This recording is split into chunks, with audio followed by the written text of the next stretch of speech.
pneu acabou de furar ao vivo, né? Olá pessoal, bem-vindos a mais um vídeo.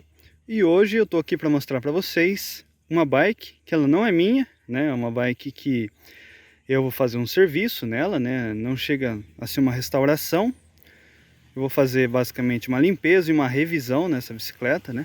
Por não ser uma bike minha, eu não vou aloprar muito, né? Não vou fazer upgrades e colocar peças de época, coisas etc, né?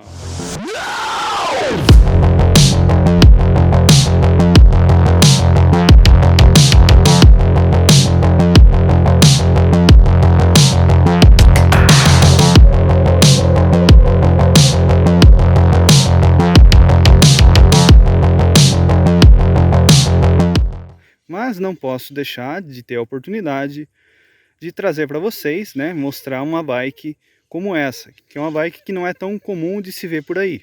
Então, ela tá aqui do jeito que eu acabei de pegar, né, guidão tortão, né, as manetes estão uma posição meio ruim, tá até, na verdade, prejudicando o funcionamento do cabo, né, o cabo tá fazendo uma curva agressiva aqui, cabo esticado, né, o ex-dono dela queria deixar o guidão bem alto e por algum motivo não deixou o guidão alto, né, e sim a mesa alta.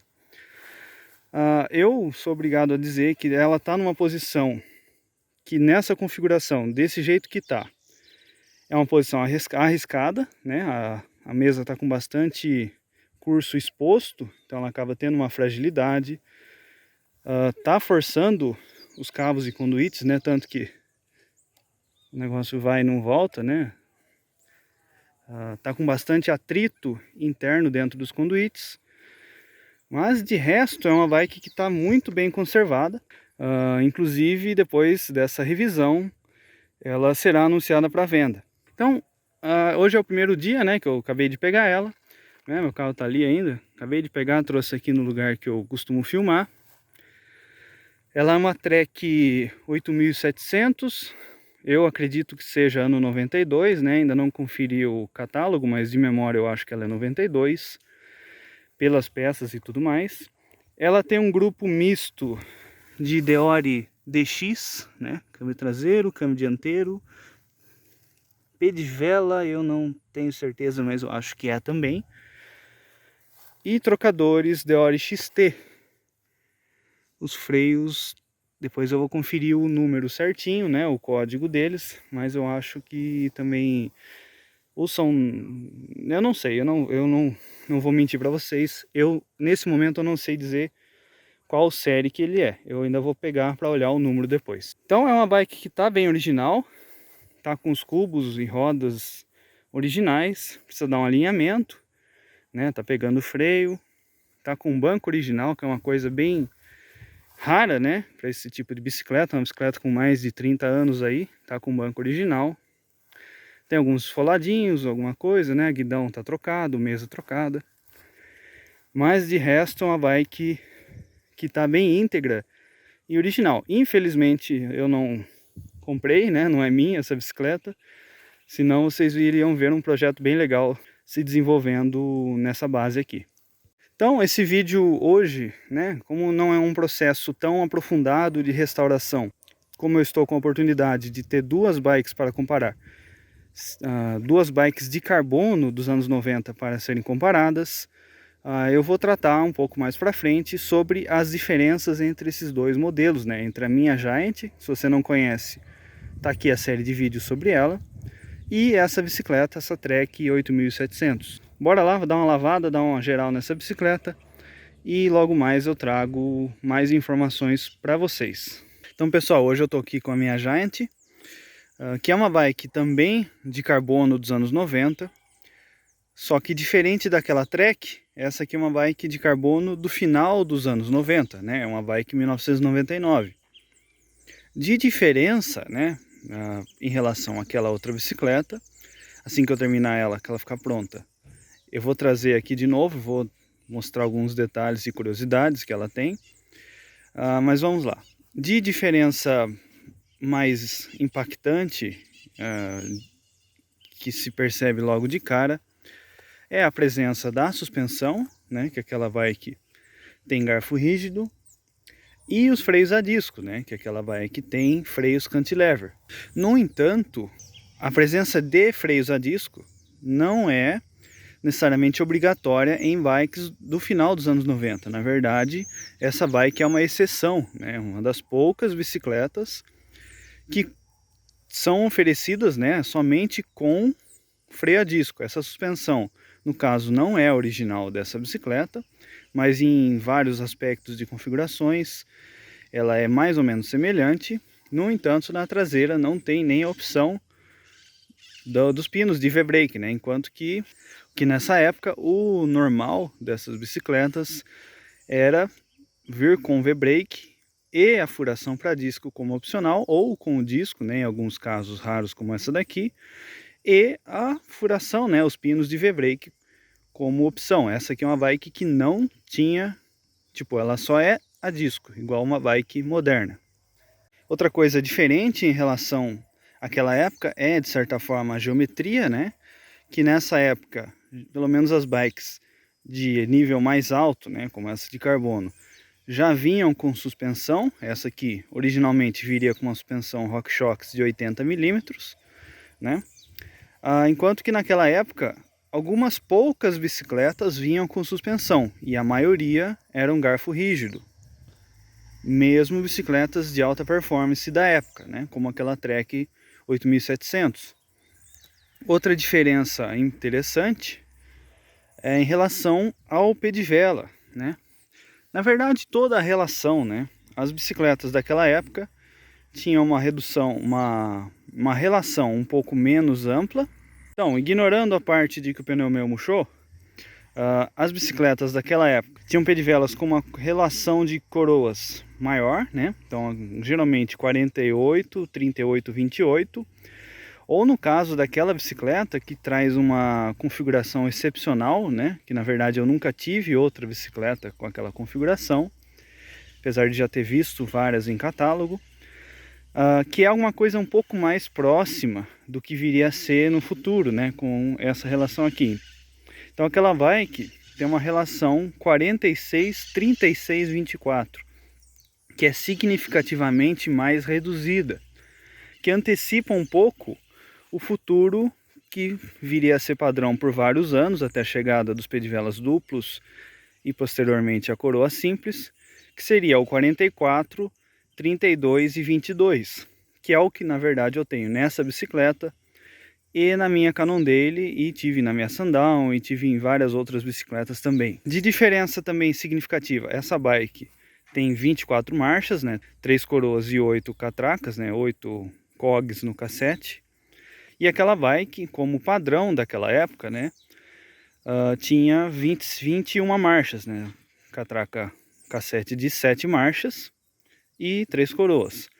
A norma era ter essa relação de 21 marchas nas bikes de intermediárias até quase de competição, né? Eu acredito que na época o XTR já era de 24 marchas. Enquanto que nessa época dessa bike aqui, já existia, no caso, originalmente essa bike viria com 3.9, né, com relação XT 3x9, e aqui ela foi feita teoricamente um downgrade ou upgrade, não sei especificar muito bem, mas a troca do XT de 9 velocidades para o XTR de 8, talvez ganhando um pouco em relação a peso, né, se tornando um pouco mais leve.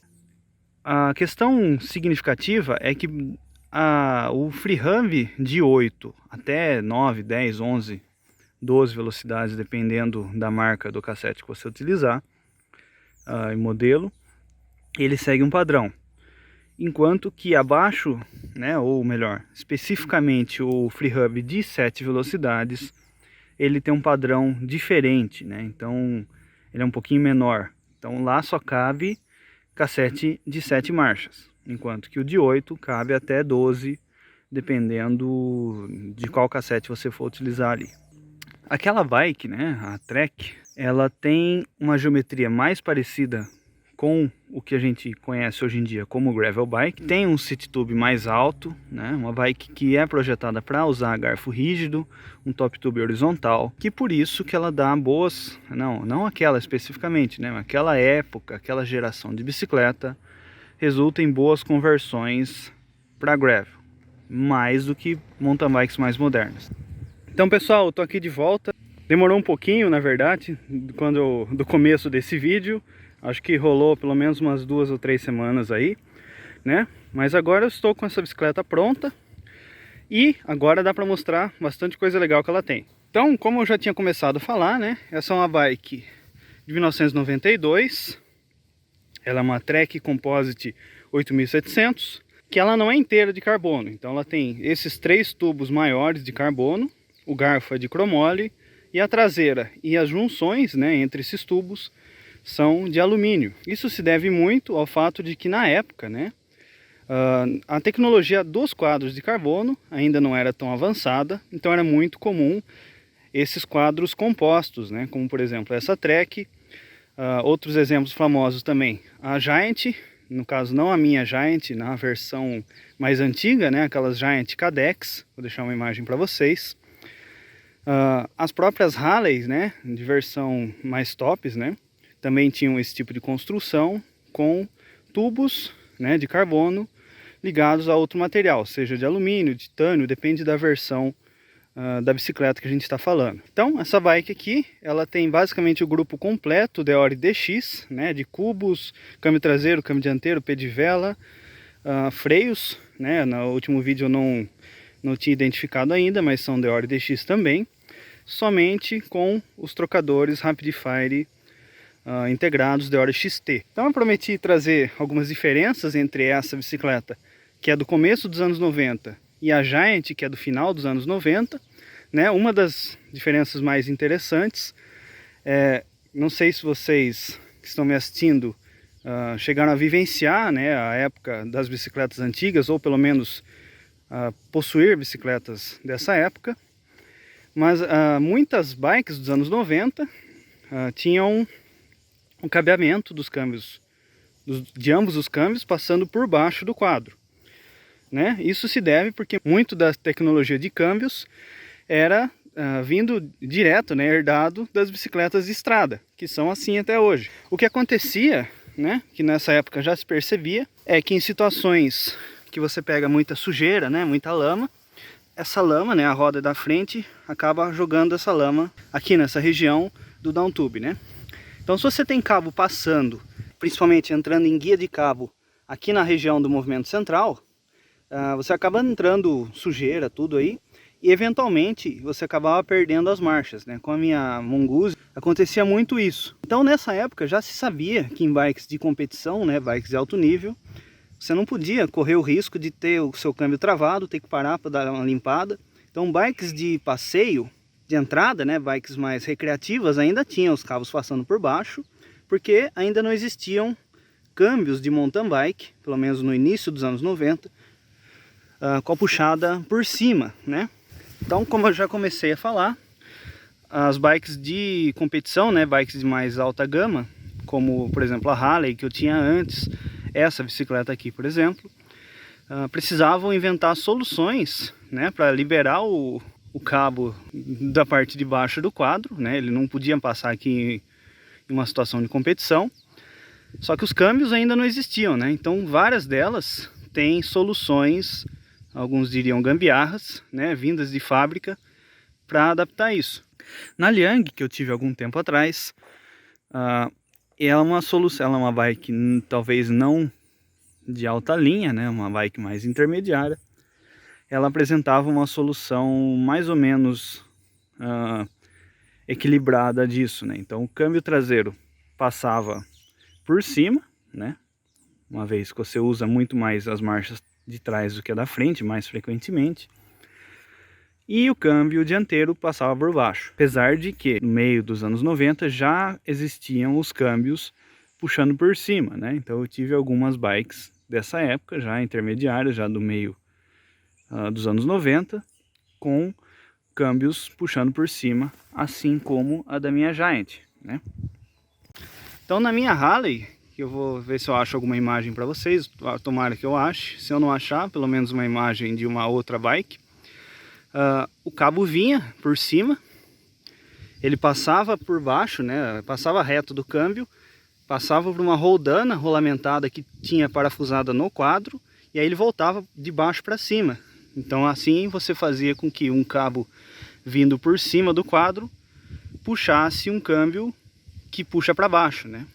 Então, e nessa bike aqui é um sistema mais simples, bem mais chato de regular, na verdade, foi bem xarope, que consiste em você passar um conduíte saindo aqui de cima, né? O conduíte vem inteiro, o cabo passa reto, vai se fixar lá embaixo e você tem o câmbio, né, segurando o conduíte. Então na hora que você troca a marcha, ele empurra o câmbio para baixo, né? O conduíte empurra o câmbio e o cabo fica estacionário.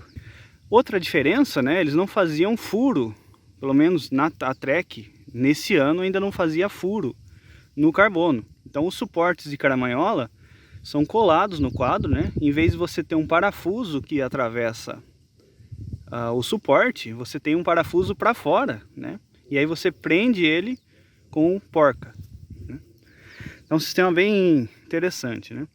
Então, pessoal, isso que eu tinha para trazer para vocês hoje. Espero que vocês tenham gostado do conteúdo, né? Que tenha sido educativo. E é isso. Se você gostou desse vídeo, já deixe seu like, se inscreva no canal e ative o sininho para não perder as próximas novidades. Valeu, pessoal, e até mais!